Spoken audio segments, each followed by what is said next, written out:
at the end of the day, my fucking alarm went off. I guess this would be like part 5. I didn't think that I would make this a freaking series, damn near. But shit, the goddamn maintenance people fucking coming in and shit and fucking alarm. Well, it's my phone is still on D&D, so ain't no text messages, none of that bullshit came through.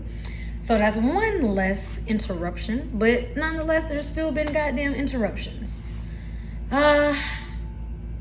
So yeah.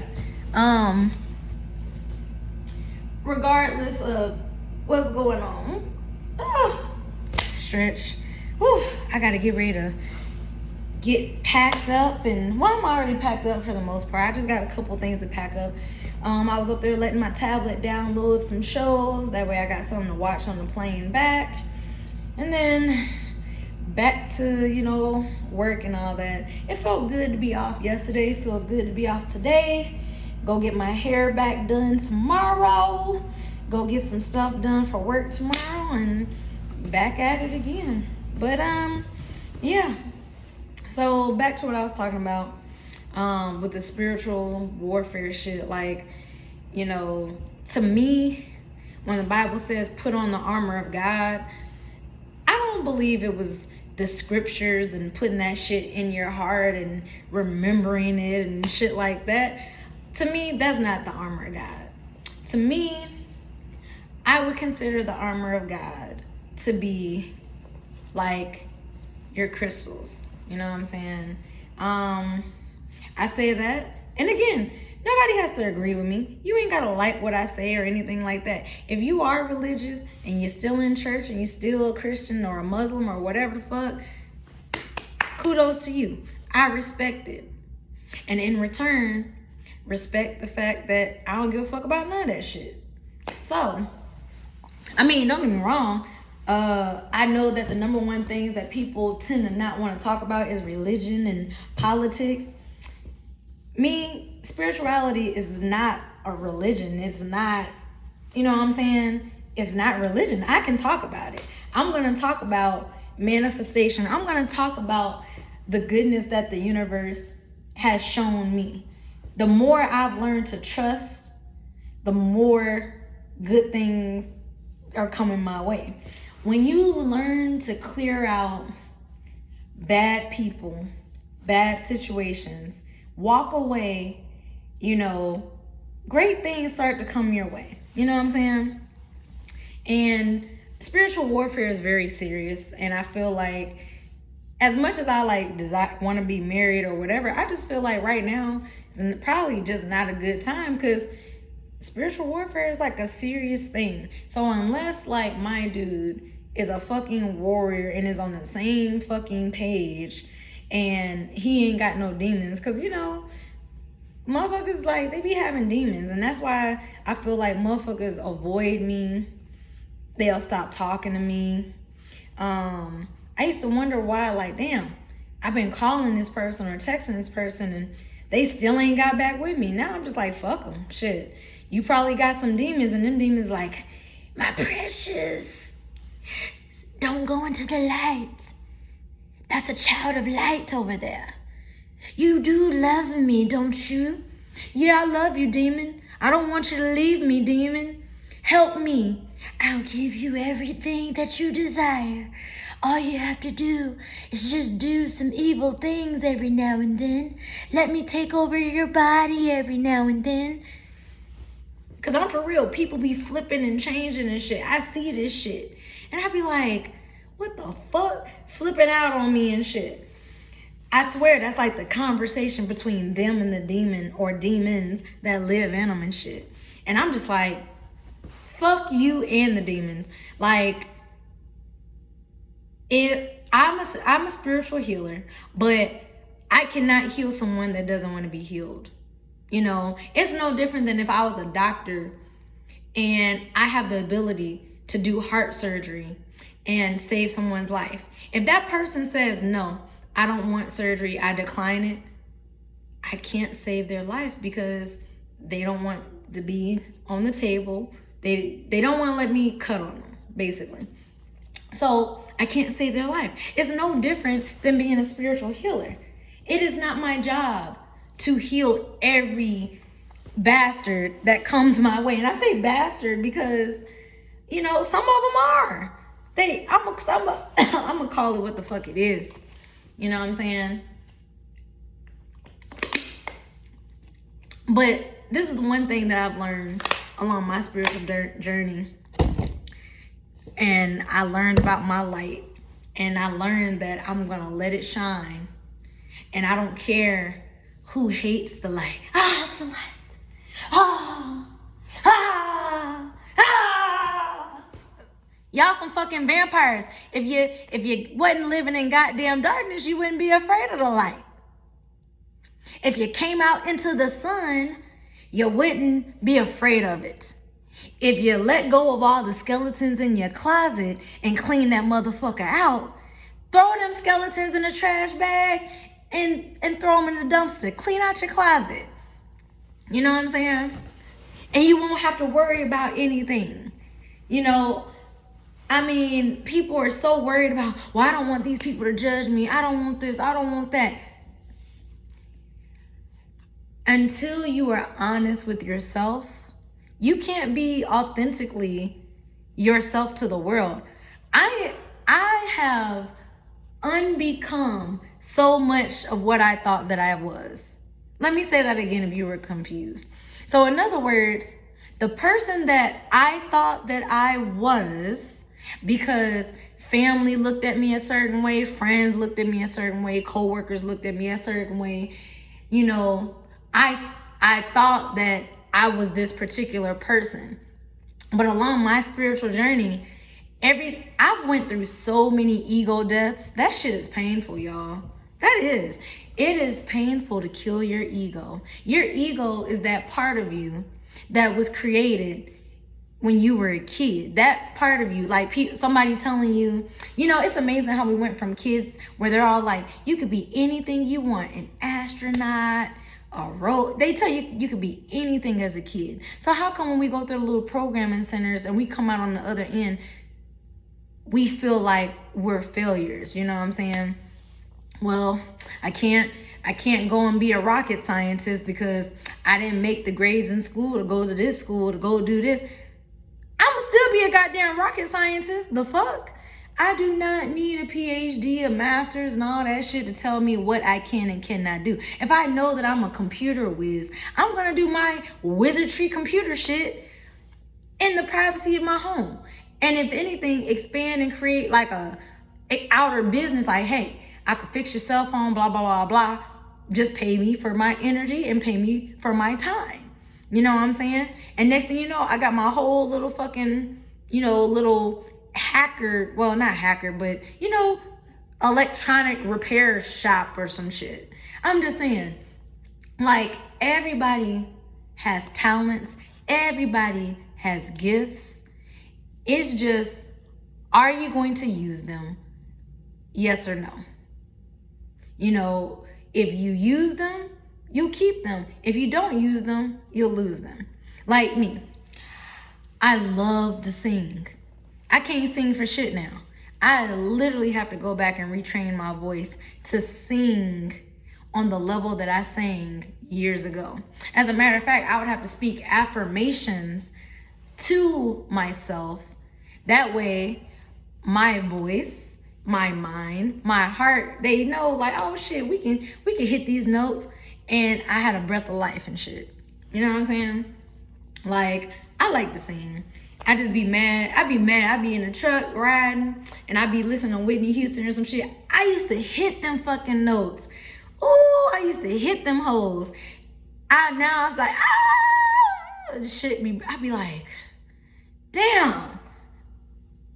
Like, I'd be mad that I can't hit the notes like I used to because I allowed my mother to tell me, well, you need to stop singing and focus on these books, and you need to stop this.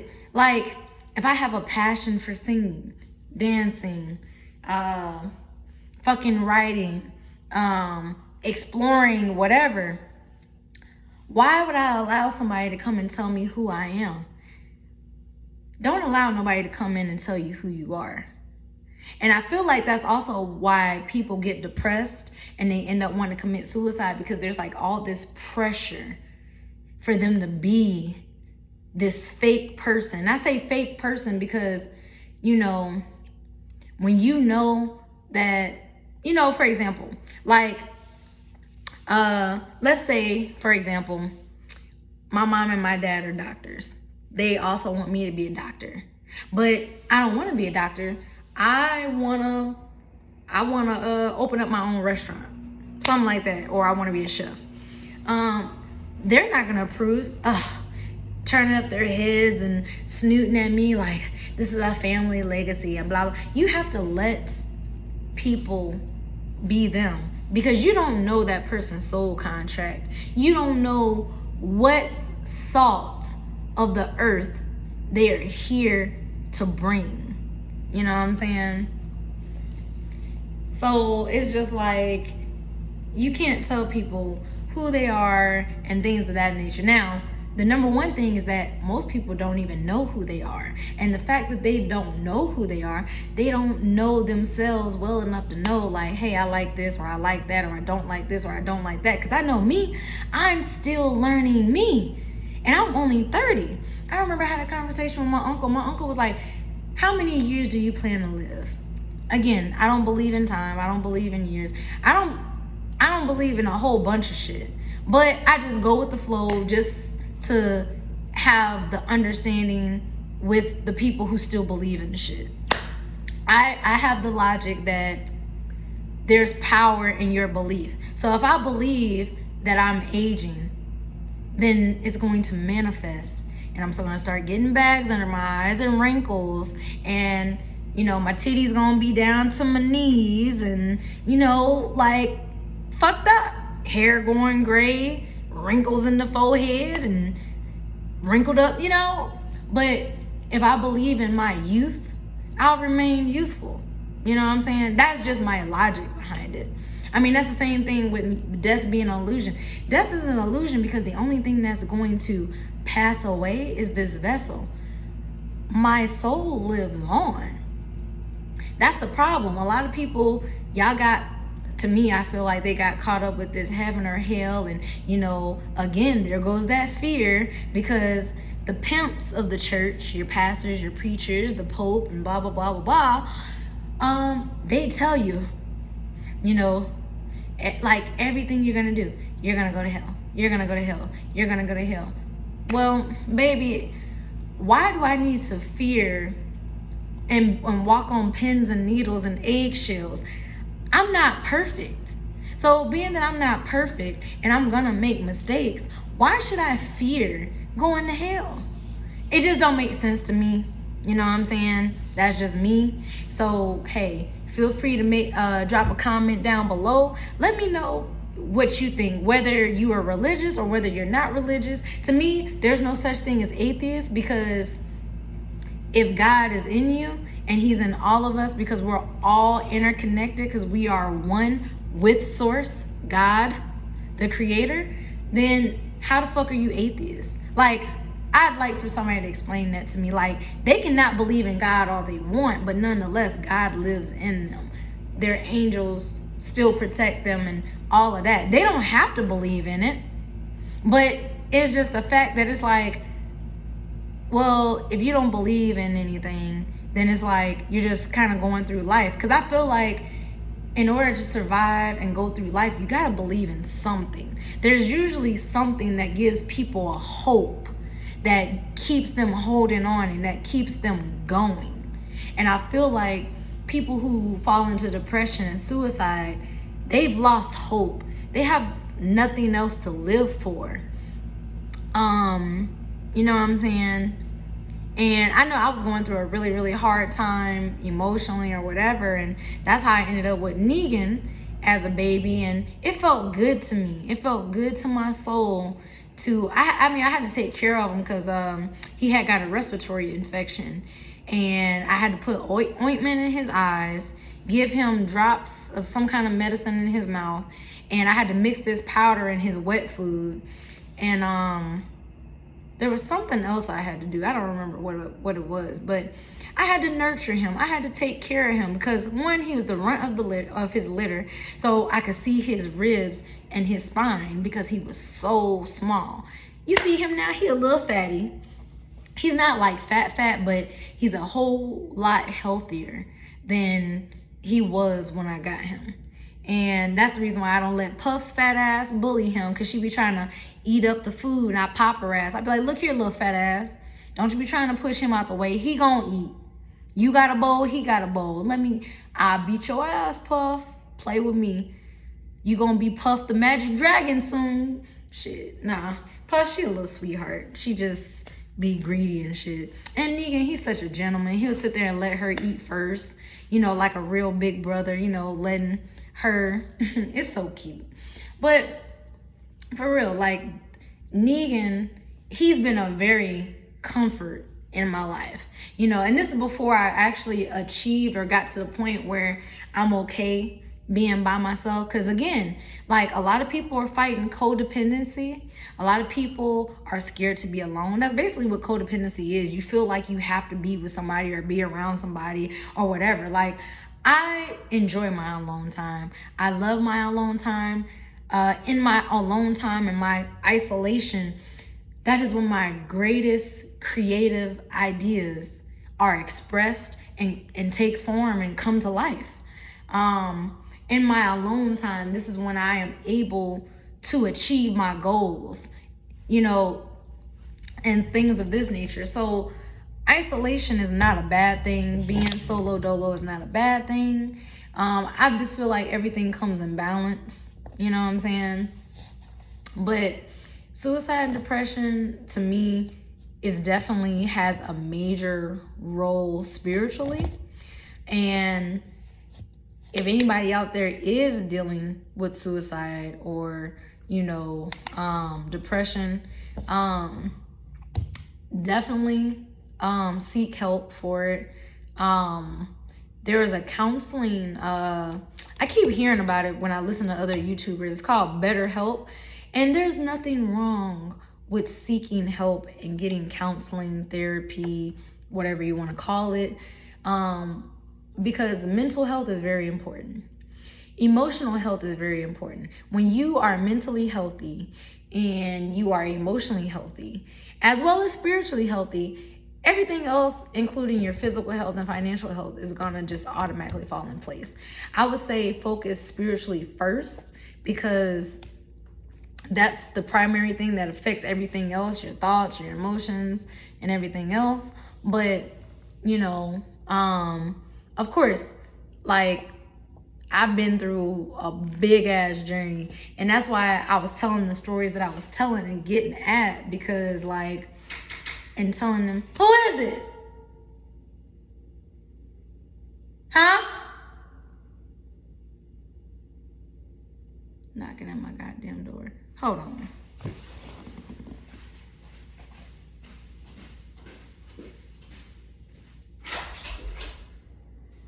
Oh, I'm good. I'm gonna be checking out pretty soon. Mm-hmm. Yeah. Mm-hmm.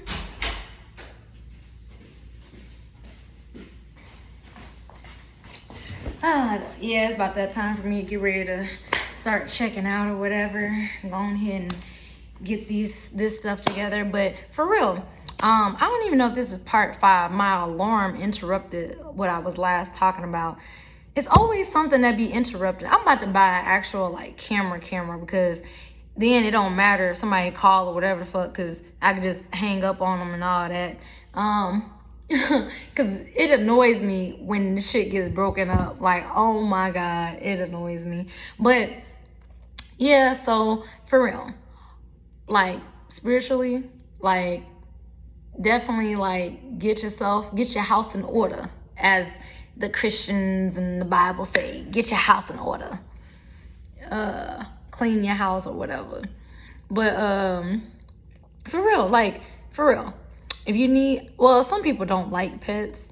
I think that's weird that you don't like pets, because it's kind of like, well, what is it about the animals that you don't like? Or generally those same people who don't like, I just find it strange that people who just don't like pets or like babies to be strange. Because it's like, why wouldn't, don't get me wrong, babies are fucking poop machines, and I don't like the snot bubbles and them throwing, all that shit is gross. Yes, I want kids in the future, but that's like from me. So, but having somebody else, the fuck? Having somebody else's kid is just like, what the hell? I don't know. Oh, you know what? All right, I gotta go, y'all. So, for real, suicide and depression, that shit is not light. And I get that, like, it's a very heavy thing. But for real though, if you need somebody to talk to, comment down below. Like, you know, leave your comments. Tell me your thoughts about this little series, because I think it's about 4 or 5 parts at this point. But I'll probably post it when I get home, because shoot, I don't know if the internet will work that well in the airport or not. But yeah. All right. So be sure to like, share, subscribe, all that good stuff. I know I spent the last like 2 hours talking about it, but the topic is pretty deep. And like I said before, it was a very more so touching topic for me, not just personally because I've been in that mindset, in that mind space, but also because I've lost people to it. So I wouldn't necessarily say that they were selfish, but the fact that a void was left because they decided that they wanted to go, but at the same time, they're a sovereign being with their free will. And if by chance them, you know, committing suicide allowed their soul to be free, then happy transcendence to them. I know that they're up there in the astrals and the heavens, whatever you want to call them, watching, you know, helping or whatever. They're not dead. They're just not here physically anymore. That's all. So with that frame of mind and that aspect, I mean, you know, I don't know. That's just my perspective on it. Everybody else might have a perspective. Be sure to, you know, give me your feedback and tell me what your perspective is and whatnot. But all right, I'll holler at you later. Bye.